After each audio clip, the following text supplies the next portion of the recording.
Testé du monde arabe, Walid al-Husseini a osé critiquer l'islam. Réfugié en France, il a fui la Cisjordanie, condamné pour blasphème. Je sais bien qu'on peut me reconnaître dans la rue. Les extrémistes ne reculent devant rien. Et ils peuvent me tuer. Mais le combat continue. Moi, je ne céderai pas. Je n'arrêterai pas de combattre l'obscurantisme et les pensées rétrogrades. Il faut continuer. Ce fils d'un coiffeur d'une petite ville de Cisjordanie, diplômé en informatique, écrivait son blog dans les cybercafés.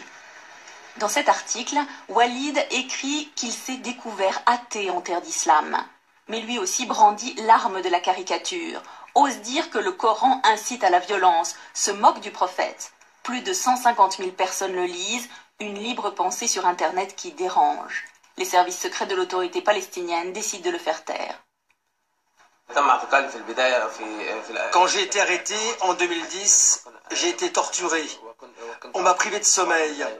On m'a obligé à rester debout pendant des heures. On m'a fouetté. J'ai dû comparaître devant un tribunal militaire pour blasphème alors que je suis un civil. Ce procès est une mascarade. En Cisjordanie, mais aussi dans tous les pays arabes et musulmans, dès qu'on critique l'islam, tout le monde se détourne de vous. On est considéré comme impie et mécréant.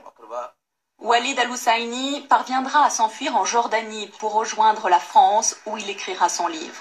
C'est à Paris qu'il apprendra qu'il a été condamné à 7 ans de prison dans son pays pour incitation à la haine religieuse, mais aussi pour blasphème, un crime en Cisjordanie.